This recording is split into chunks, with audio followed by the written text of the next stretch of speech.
উনি ৭ মার্চের আগে শুনতে পারবেন না বলেছেন। সিবিআই কে টাইম দিচ্ছেন, পরিষ্কার কথা, এটা আমরা ভালোই বুঝতে পারছি। বলছেন হ্যাঁ, আমরা আবার মেনশন করব, আবার চেষ্টা করব যাতে উনি তাড়াতাড়ি শুনতে বাধ্য হন। এই বারবার পিছিয়ে যাওয়ার কারণটা ওইটাই তো বললাম, সিবিআই কে উনি প্রশ্রয় দিচ্ছেন, টাইম দিচ্ছেন সিবিআই। যায় না তো, দেবে কিনা সেটাই তো সন্দেহ আছে আমাদের। কারোর উপরই ভরসা করার মতন দেশ আমাদের দেশ নয়। দেশ যেরকম ভাবে চলছে আমাদেরও সেরকম ভাবে চলতে হবে। রাস্তার আন্দোলন এবং বিচার ব্যবস্থায় কিছু দিনের শেষে যেমন এই আজকে অর্ডারটা দিয়েছে, এটা রাত্রেবেলা ওনাকে লিখিত দিতে হবে।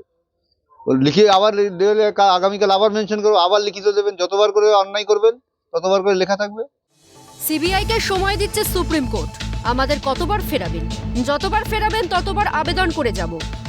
সুপ্রিম কোর্ট কাদম্বিনীর পরিবারের দ্রুত শুনানির আর্জি ফেরানোয় কার্যত উষ্মা প্রকাশ তরুণী চিকিৎসকের পরিবারে। উল্লেখ্য, পুনরায় সিবিআই তদন্ত এবং কলকাতা হাইকোর্টে মামলা ফেরানোর দ্রুত শুনানির আর্জি নিয়ে সুপ্রিম কোর্টের দরবার তরুণী চিকিৎসকের পরিবারে। কিন্তু শুক্রবার প্রধান বিচারপতি সঞ্জীব খান্না জানিয়ে দিলেন, দায়ের করা নতুন মামলা দ্রুত শুনানি করা হবে না। 17 মার্চ পূর্ব নির্ধারিত দিনে মূল মামলার সঙ্গেই হবে নতুন মামলার শুনানি।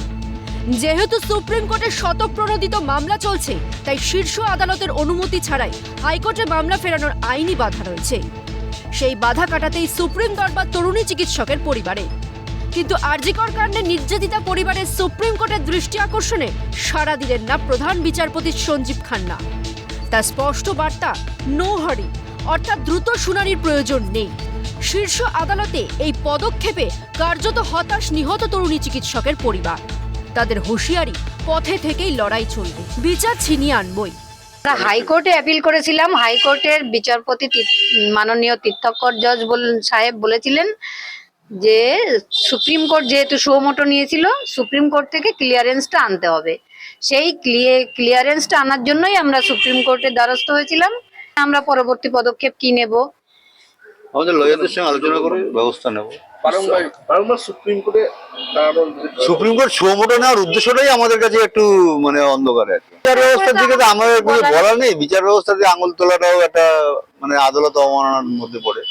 সেটা আমরা করতে পারবো না, কিন্তু বারবার তো আমরা রিকোয়েস্টটা করতে পারবো, সেটা করবো। পরিবারের অভিযোগ, সিবিআই তদন্তে গাফিলতি রয়েছে। শিয়ালদহ কোর্টের বিচারক অনির্বাণ দাসের বিচারনামায় সেই প্রসঙ্গের উল্লেখ। 17 মার্চ বহুদূর।